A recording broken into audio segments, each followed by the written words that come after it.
حضرات، آج کی یہ نشست جدید دعوت سینٹر حی سلامہ کے ذمہ داران کے تعاون سے منعقد کی گئی ہے۔ میں ایک بار پھر آپ کا اور خاص طور پر ان احباب کا جو جدہ سے باہر سے تشریف لائے ہیں، مکہ مکرمہ، طائف اور دوسرے شہروں سے تشریف لائے ہیں، ان کا استقبال کرتا ہوں، خوش آمدید کہتا ہوں۔ اللہ رب العالمین آپ کے آنے کو شرف قبولیت عطا فرمائے۔ آپ کے اس آنے پر اللہ رب العالمین اپنی رحمتوں کا نزول فرمائے۔ اللہ رب العالمین ہمارے اس اجتماع پر اپنی رحمتوں کا نزول فرمائے اور ہمیں اپنی جنت الفردوس میں جگہ عطا فرمائے، آمین یا رب العالمین۔ حضرات، اسلام کامل اور اکمل دین ہے جس کے اندر زندگی کی رمق آنے سے لے کر اس کے واپس لوٹنے کے احکام کا احاطہ اس دین نے کیا ہے، جسے ہم اسلام کے نام سے جانتے ہیں۔ اسلام نام ہے کتاب و سنت کا، جو ہمارے درمیان ہماری رہنمائی فرمانے کے لیے موجود ہے۔ ہمارا دین، ہمارے علماء کرام کا دین وہی ہے جو رسول اکرم صلی اللہ علیہ وسلم کا دین تھا، وہی ہے جو صحابہ کرام اور ائمہ اور محدثین عظام کا دین تھا۔ لہذا کوئی ہمارے علماء کرام پر ان کے بارے میں بدگمانی پھیلانے کی جرت نہ کرے، کیونکہ ہم دین اسی کو سمجھتے ہیں، ویسا ہی سمجھتے ہیں جیسے کہ صحابہ نے سمجھا۔ لیکن افسوس، یہ دین جب جزیرہ عرب سے باہر نکلا تو بدقسمتی سے مختلف مذاہب کی شکل اختیار کرتا چلا گیا۔ وہ دین جو موت و حیات تو کیا زندگی کے ہر موڑ پر رہنمائی کیا کرتا تھا، ہندو مذہب اور دوسرے مذاہب سے متاثر علماء سو کی بدولت اس کے اندر ایسی چیزیں داخل ہوئیں جو اللہ کی طرف سے نازل شدہ دین میں نہ تھیں۔ اس طرح کی بے بنیاد باتوں اور من گھڑت عقائد کے خلاف علماء حق نے مورچہ سنبھالتے ہوئے بدعات و خرافات کے خلاف عوام کی اصلاح کے لیے ایسی تقاریر کی، ایسے مواد جمع کیے جن سے لوگوں کی صحیح تربیت ہو سکے، اور اس راہ میں آنے والی ہر دشواری کو خندہ پیشانی سے برداشت بھی کیا، مگر دین کو دین اور بدعقیدگی کو بدعقیدگی ثابت کرتے رہے۔ اور اس راہ میں ان کی انتھک کاوشوں کا نتیجہ یہ نکلا کہ آج اگر کوئی چاہے تو حق و باطل کے درمیان بخوبی وہ فرق خود اپنے گھر میں بیٹھ کر معلوم کر سکتا ہے۔ گزشتہ دنوں پاکستان کے کسی گاؤں میں ایک واقعہ ہوا، اسے میڈیا نے پوری دنیا میں نشر کیا اور بدعقیدگی کی حد ہو گئی کہ اس جھوٹی کہانی کو حقیقت پر مبنی سمجھ لیا گیا۔ ہمیں امید ہے کہ آج کی ہماری اس کاوش اس تقریر سے بھی گزشتہ تقاریر کی طرح عوام الناس کی اصلاح ہوگی اور لوگ اسے دیکھ کر بھی اللہ کے دین کی طرف لوٹیں گے، کیونکہ جو باتیں یہاں کہی جاتی ہیں وہ پوری ذمہ داری سے کہی جاتی ہیں، اور شیخ توصیف الرحمان کی ہمیشہ یہ کوشش رہتی ہے کہ ان کی باتیں CDs میں دلائل اور براہین سے مزین ہوں۔ حضرات، اس جہان فانی سے حیات انسانی کا رشتہ جس وقت ختم ہو جاتا ہے، کیا انسان دوبارہ لوٹ کر اس دنیا میں آ سکتا ہے؟ آئے سنتے ہیں فضیلت شیخ توصیف الرحمان کو۔ فلیتفضل فضیلت شیخ توصیف الرحمان۔ نحمده نصلي على رسوله الكريم۔ اعوذ باللہ من الشیطان الرجیم، بسم اللہ الرحمن الرحیم۔ كل نفس ذائقة الموت، ہر ذی روح مخلوق نے موت کا ذائقہ چکھنا ہے۔ اس جہان کو چھوڑ کر آخرت کے سفر پہ روانہ ہونا ہے۔ اس موت سے کوئی نہیں بچ سکتا، اس موت سے کسی کو چھٹکارا نہیں مل سکتا۔ جو پیدا ہوا ہے وہ مرنے کے لیے پیدا ہوا ہے۔ اینما تکونوا، جہاں مرضی چھپ جاؤ، جہاں مرضی چلے جاؤ، جہاں مرضی پناہ لے لو، یدرککم الموت، موت تمہیں وہاں بھی آ کر گھیر لے گی۔ تم محلات میں بند ہو جاؤ، تم پہاڑوں میں چھپ جاؤ، تم دریاؤں میں چلے جاؤ، جنگلوں میں چلے جاؤ، موت سے کوئی نہیں بچ سکتا، موت نے اپنے شکار کو وہ کہیں پر بھی ہو آ کر لینا ہے۔ وَلِكُلِّ أُمَّةٍ أَجَلٌ، ہر گروہ کے لیے ایک خاص وقت ہے، ایک معیار مقرر ہے، میعاد مقرر ہے، وقت مقرر ہے۔ جب وہ وقت آ جاتا ہے نہ ایک لمحے کی تاخیر ہوتی ہے نہ ایک لمحے کی تقدیم ہوتی ہے۔ مَا تَسْبِقُ مِنْ أُمَّةٍ أَجَلَهَا وَمَا يَسْتَأْخِرُونَ، کوئی گروہ اپنی موت سے نہ آگے بڑھتا ہے نہ پیچھے رہتا ہے۔ جب موت کا وقت آ جائے، انسان چند لمحوں کی چھٹی چاہے، اجازت چاہے، اس کو نہیں مل سکتی۔ جو لمحہ اس کے لیے فکس ہے، اس لمحے اس کو اٹھا کر اس جہاں سے اگلے جہاں میں منتقل کر دیا جائے گا۔ مالک کا بیان سنیے، وَلَن يُؤَخِّرَ اللَّهُ نَفْسًا إِذَا جَاءَ أَجَلُهَا، جب کسی کا وقت آ جاتا ہے، لمحات پورے ہو جاتے ہیں، سانس پورے ہو جاتے ہیں، پھر اس کو ایک لمحے کی بھی اجازت نہیں دی جاتی۔ ان تمام آیات کو سن کر جو چیز ہمیں سمجھ آتی ہے وہ پہلی بات کہ موت برحق ہے، سب پر آنا ہے، کوئی بچ نہیں سکتا۔ دوسری بات، جب موت کا لمحہ آ جائے پھر تقدیم اور تاخیر نہیں ہوا کرتی، پھر موقع نہیں ملا کرتا۔ لیکن اس کے باوجود بہت سے کلمہ گو مسلمان ایسے بھی ہیں جو یہ عقیدہ رکھتے ہیں کہ انبیاء علیہم السلام، اولیاء اللہ، ان پر موت نہیں آتی، یہ زندہ ہیں، بس ایک لمحے کے لیے پردہ کرتے ہیں، اور پردہ کرنے کے بعد ان کو پھر ویسی ہی زندگی مل جاتی ہے جیسی ان کو اس سے پہلے موت ملی تھی۔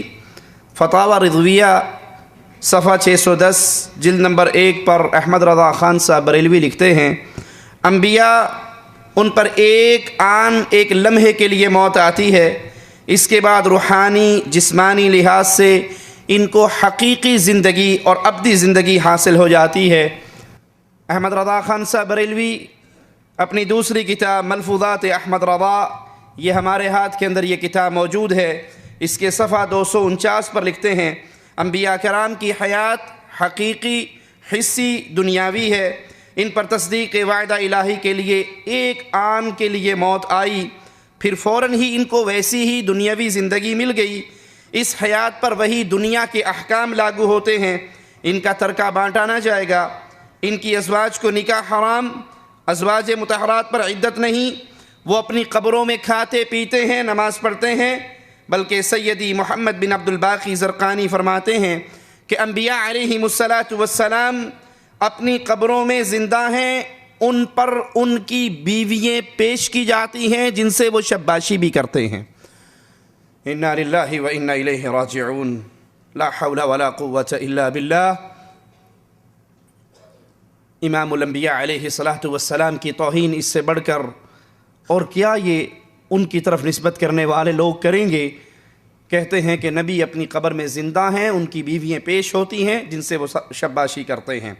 علماء دیوبند کا بھی یہی عقیدہ ہے، ان کی یہ کتاب المہند علی المفند عقائد علماء دیوبند ہمارے ہاتھ میں ہیں، جس میں صفحہ 38 پر لکھتے ہیں کہ آپ اپنی قبر میں زندہ ہیں، آپ کی یہ زندگی دنیاوی زندگی ہے، برزخی زندگی نہیں ہے، دنیا جیسی زندگی ہے، برزخ جیسی زندگی نہیں۔ مگر آئیے، یہ عقیدہ کتاب اللہ کے بھی خلاف ہے، رسول اللہ صلی اللہ علیہ وسلم کی احادیث کے بھی خلاف ہے، اور صحابہ کرام کے اجماع کے بھی خلاف ہے۔ بلکہ جس طرح موت تمام انسانیت پر، تمام مخلوقات پر آتی ہے، اسی طرح موت اللہ کے انبیاء پر بھی آئی، اور موت سے کسی مخلوق کو چھٹکارا نہیں ہے، کسی کو استثناء نہیں ہے، کوئی اس سے بچ نہیں سکتا۔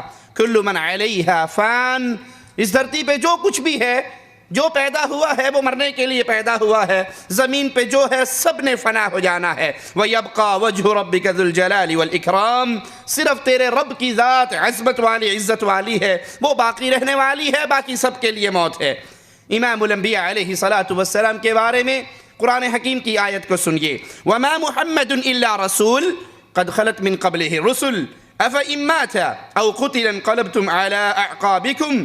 محمد صلی اللہ علیہ وسلم تو اللہ کے رسول ہیں، ان سے پہلے بہت سے رسول ہو گزرے، اگر یہ فوت ہو جائیں، افإن مات، اگر یہ فوت ہو جائیں یا یہ شہید کر دیے جائیں تو کیا تم اسلام سے اپنے ایڑیوں کے بل پھر جاؤ گے؟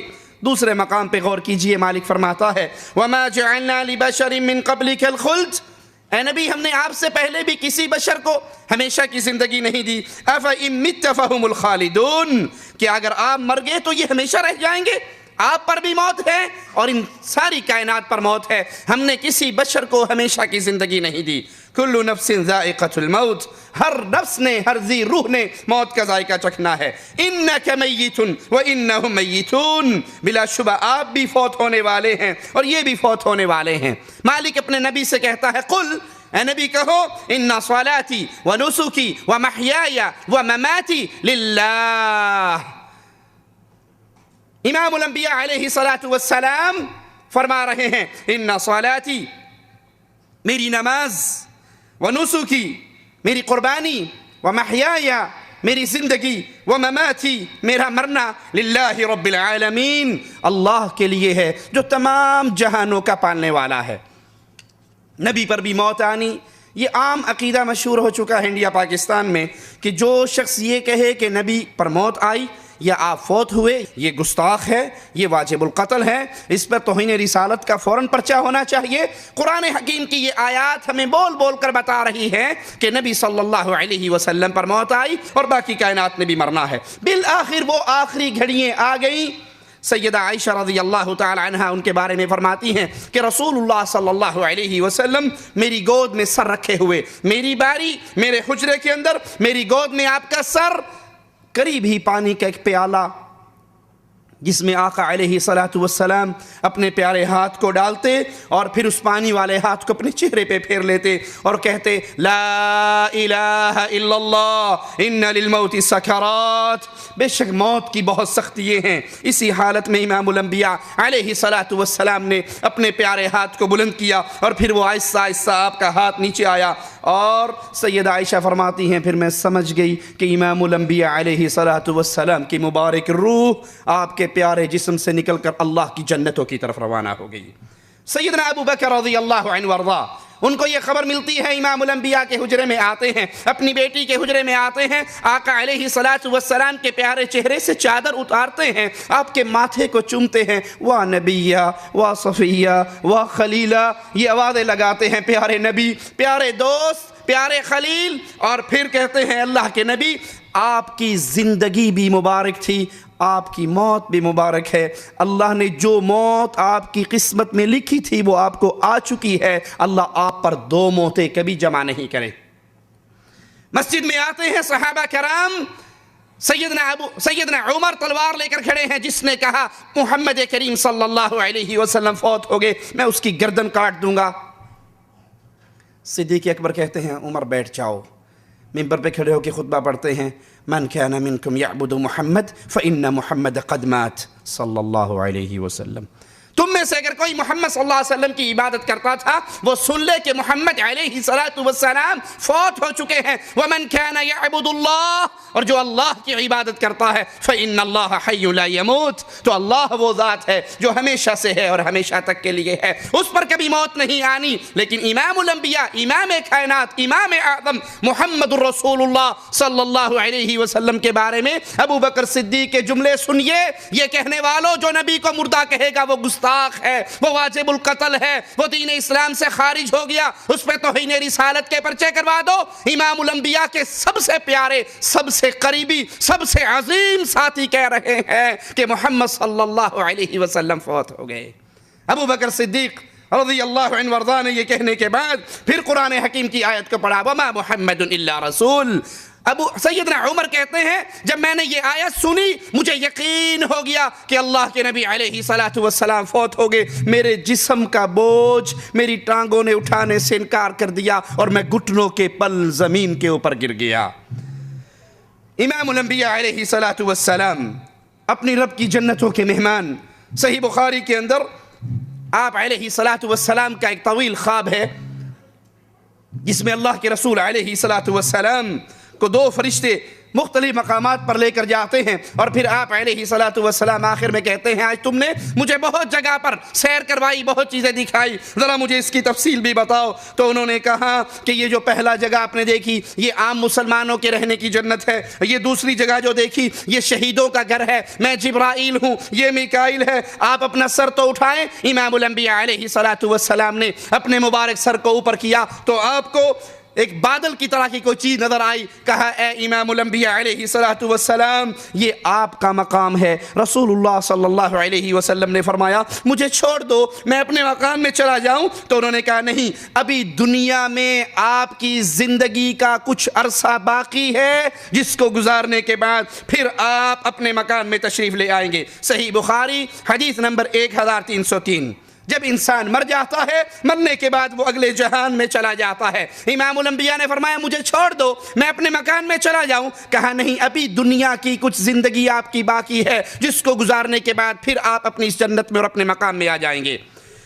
جو مر کے اس دنیا کو چھوڑ کے چلے جائیں وہ واپس اس دنیا میں دوبارہ، بلانے والے تو بہت شور کرتے ہیں، سنا ہے ہر عاشق کے گھر تشریف لاتے ہو، ہمارے گھر میں بھی ہو جائے چراغاں یا رسول اللہ صلی اللہ علیہ وسلم، لیکن قرآن حکیم ہمیں کیا تعلیم دیتا ہے، غور کیجئے، وَحَرَامٌ عَلَىٰ قَرْيَةٍ أَهْلَكْنَاهَا أَنَّهُمْ لَا يَرْجِعُونَ، جس بستی کو ہم نے ہلاک کر دیا یعنی جن پر موت آ گئی، اس پر لازم ہے کہ وہاں کے لوگ پلٹ کر نہیں آئیں گے۔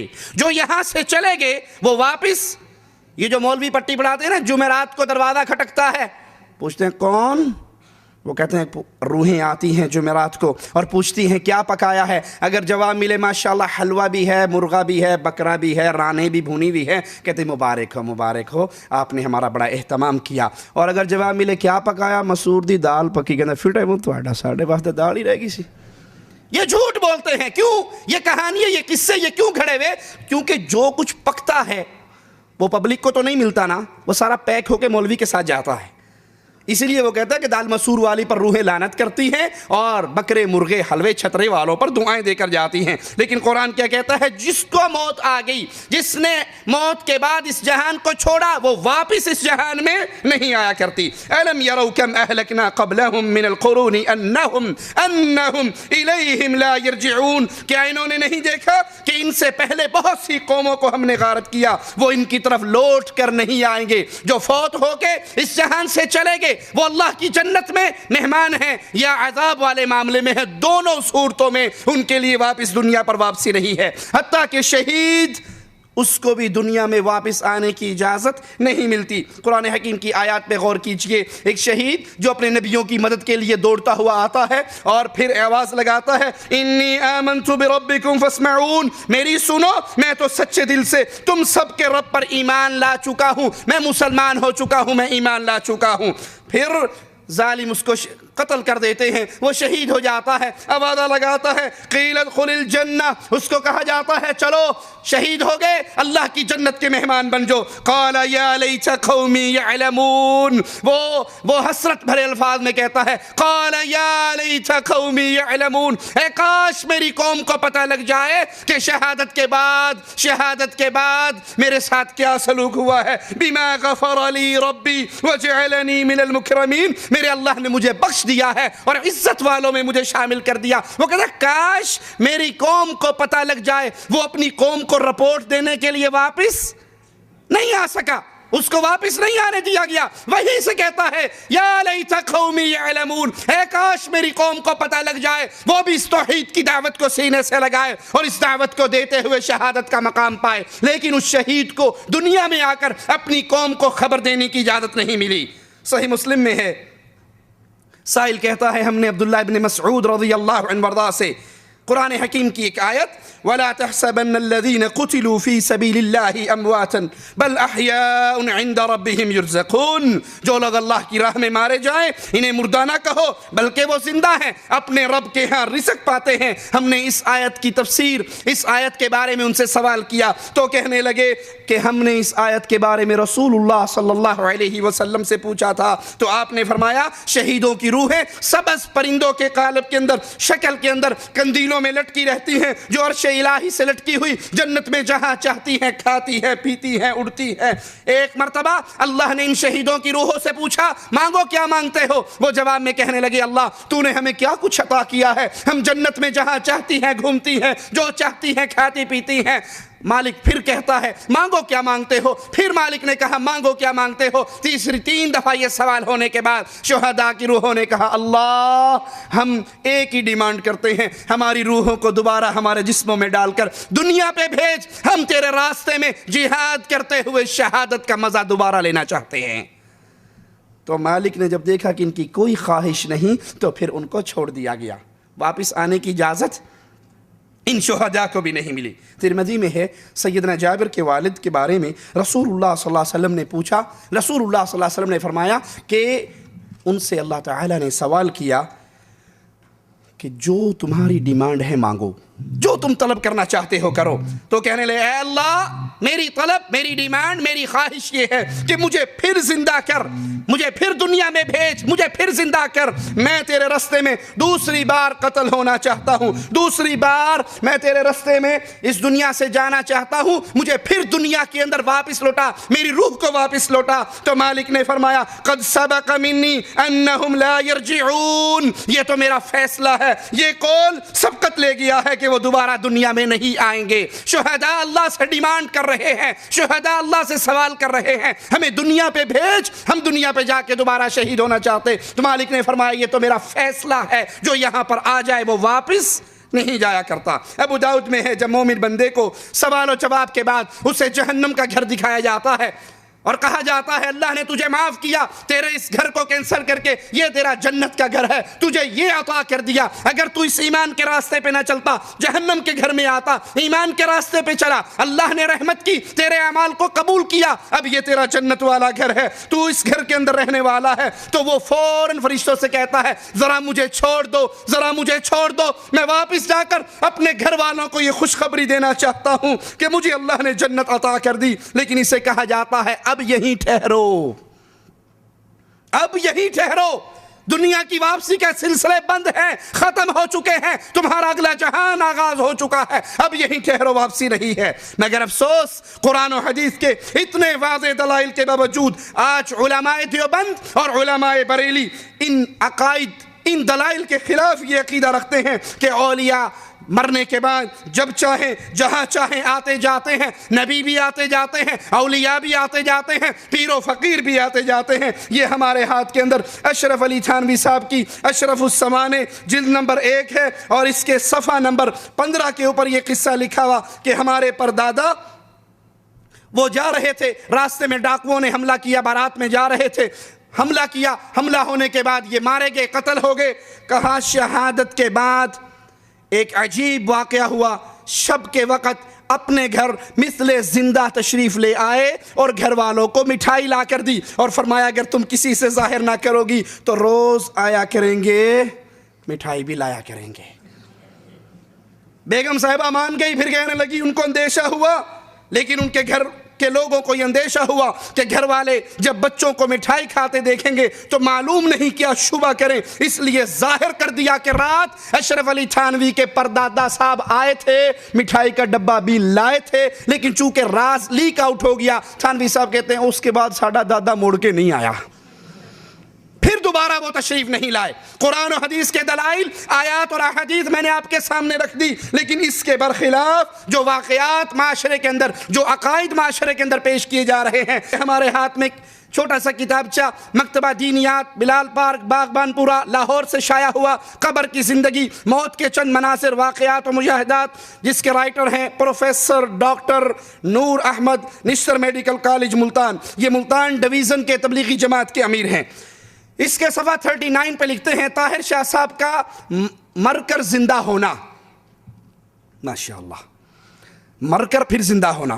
شاہ صاحب چند سال پہلے بیمار ہوئے، ہسپتال میں آئے، ان کی حالت بگڑ گئی تو ان کے والدین کی روحیں کمرے میں آئی، کہنے لگی اگلے جہان کا وقت ہے، ہم انتظار کر رہے ہیں، چلو وہ آئے، شاہ صاحب کو لے کے اللہ کے پاس پیش ہونا ہے، چلیں ظاہر شاہ صاحب کی روح کو آسمانوں پر لے گئے۔ جب آسمانوں پر ظاہر شاہ صاحب کی روح پہنچی تو وہاں مولانا یوسف اور احمد علی لاہوری سے ملاقات ہوئی۔ یہ دونوں حضرات پریشان ہو گئے کہ دعوت کا کام کرنے والا، تبلیغی جماعت کو چلانے والا تو یہ اکیلا آدمی تھا، دعوت کا کام کرنے والا اکیلا طاہر شاہ تھا، اس کو بھی اللہ میاں نے بلوا لیا۔ پھر یہ بات انہوں نے مولانا الیاس سے کی، انہوں نے جا کر حضور کو شکایت کی، اللہ کی رسول اللہ کو کی، اور ظاہر شاہ کو واپس دنیا میں جانے کو کہا۔ اسی دوران میں شاہ صاحب کا ہسپتال میں وفات ہو چکی تھی، ان کی میت کو گھر لایا جا رہا تھا کہ شاہ صاحب اٹھ بیٹھے اور خود چل کر گھر پہنچ گئے۔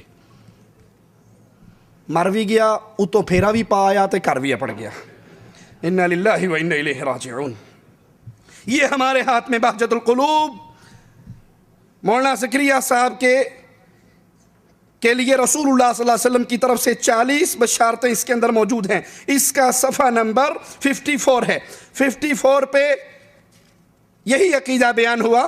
23 رجب 1400 ہجری 6 جون آج بعد عشاء عزیز عبدالحفیظ نے صلاۃ والسلام کے بعد میری یعنی حضرت شیخ زکریا کی طرف سے حضور کو عرض کیا کہ حرمین کا رمضان چھوڑ کر پاکستان فیصل آباد اس لیے جا رہا ہوں کہ وہاں لوگوں کو اللہ اور اس کے رسول کا نام لینا آ جائے، اس کے لیے دعا فرمائیں۔ حضور نے فرمایا اس سے بڑھ کر کون سا کام ہو سکتا ہے؟ پھر فرمایا حرمین کا ثواب تو انشاءاللہ کہیں نہیں گیا، وہ تو پکا کنفرم ہے۔ پھر بہت دیر تک دعا فرماتے رہے۔ اس کے بعد بہت وقار سے فرمایا کہ ہمیں تو فیصل آباد کا خود بھی بڑا اہتمام ہے، انشاءاللہ تعالی میں بھی اپنے عصا کے ساتھ وہاں موجود رہوں گا۔ رسول اللہ صلی اللہ علیہ وسلم فرما رہے ہیں مولانا زکریا صاحب کو آپ فیصل آباد تشریف لے جاؤ، فکر نہ کرو، میں بھی اپنے عصا کے ساتھ فیصل آباد میں آؤں گا تمہارے تبلیغی اجتماع کے اندر، اور اپنے عصا کے ساتھ وہاں پر موجود رہوں گا۔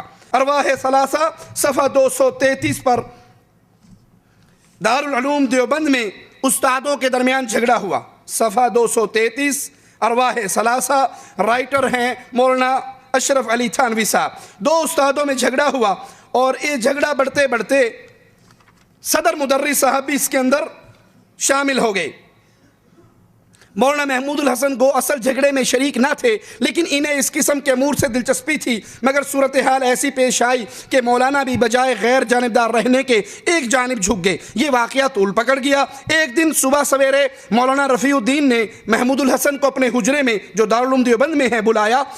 حضرت حاضر ہوئے، حجرے کے کواڑ بند تھے، وہ اندر داخل ہوئے، سخت سردی کا موسم تھا۔ رفیع الدین صاحب نے فرمایا پہلے یہ میرا روئی کا لباس دیکھ لو۔ جو انہوں نے لبادہ دیکھا وہ خوب بھیگا ہوا تھا، تر تھا۔ کہا واقعہ یہ ہے ابھی مولانا قاسم نانوتوی جو فوت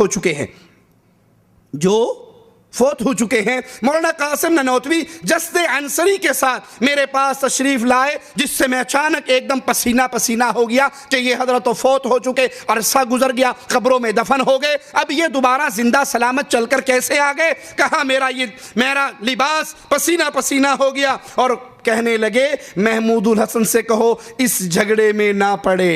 دو مولویوں میں لڑائی ہو رہی ہے، تیسرا مولوی بیچ میں شامل ہو رہا، تو مولانا قاسم نانوتوی دوبارہ زندہ ہو کر آ کر ان دو مولویوں کی لڑائی میں بڑے استاد سے کہہ رہا بھی اے لڑ دے نے لڑن رہن دے، تو نہ وچ پئی۔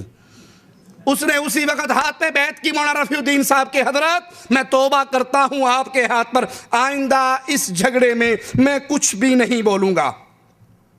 یہی ارواح ثلاثہ اشرف علی تھانوی صاحب کی، اس کا صفحہ نمبر 382 ہے۔ 382 پر بھی وہ یہی عقیدہ بیان کرتے ہیں۔ ایک حضرت کے بارے میں کہ دیوان محمد یاسین مرحوم جو نانوتوی کے خدام میں سے تھے، ان کا ذکر جہر بڑا مشہور تھا۔ اب وہ پوری ڈیٹیل ہے ذکر کی۔ کہتے ہیں وہ بیٹھے ہوئے کونے میں ذکر کر رہے، اور ذکر کرتے کرتے خواب نہیں ہے حقیقت ہے، کہتے ذکر کرتے کرتے اچانک کیا دیکھتے ہیں کہ چھتے والی مسجد کی نہ چھت ہے نہ گنبد ہے، بلکہ عظیم الشان روشنی اور نور ہے جو آسمان تک فضا میں پھیلا ہوا۔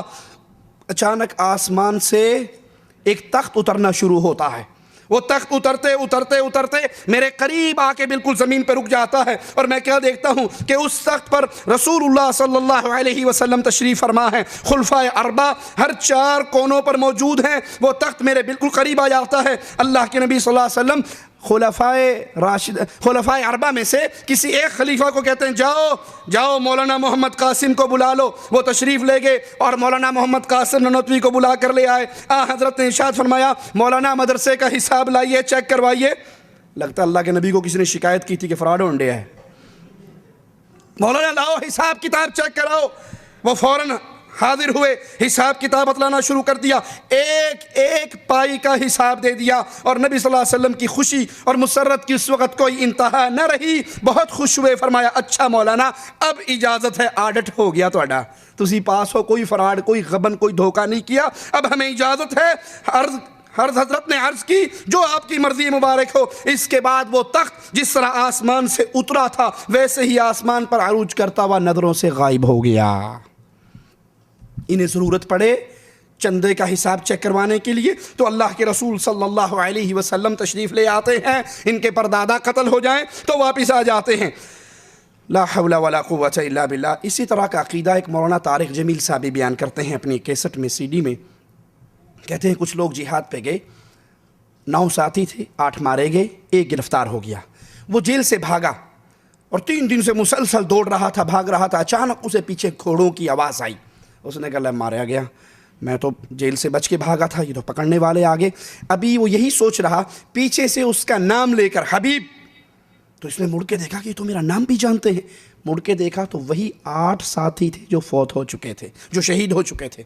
وہ گھوڑوں پر بیٹھے آ رہے، یہ کہنے لگا تم تو مارے گئے تھے، تم تو شہید ہو گئے تھے۔ کہا ہاں مارے تو گئے تھے، لیکن تمہیں نہیں پتا کہ عمر بن عبدالعزیز رحمۃ اللہ علیہ فوت ہوئے ہیں۔ اللہ نے سارے شہیدوں کو زمین پہ اتار کر کہا جاؤ عمر بن عبدالعزیز کا جنازہ پڑھ کے آؤ۔ انا للہ و انا الیہ راجعون۔ رسول اللہ صلی اللہ علیہ وسلم کی وفات پر کیوں سارے شہیدوں کو اللہ نے زمین پہ کیوں نہیں بھیج دیا؟ فاروق اعظم کی شہادت پہ کیوں نہیں بھیجا؟ سیدنا عثمان کی شہادت پہ کیوں نہیں بھیجا؟ سیدنا علی کی شہادت پہ کیوں نہیں بھیجا؟ خیر، کہا جاؤ ہمیں دنیا پر بھیجا ہے، تو بتا تو نے عراق جانا ہے، اپنے گھر پہنچنا ہے؟ کہا کہ اس نے میرا ہاتھ پکڑ کے زور سے کھینچا، مجھے گھوڑے پر بٹھایا، اگلے ہی لمحے مجھے کندھا مار کے نیچے گرایا، آنکھیں کھولی تو میں اپنے گھر کے سامنے گرا ہوا تھا۔ ایک مسلمانوں کے روم کے علاقے میں ایک مسلمان قید ہوئے اور وہ وہاں سے بھاگ کر نکل رہے ہیں۔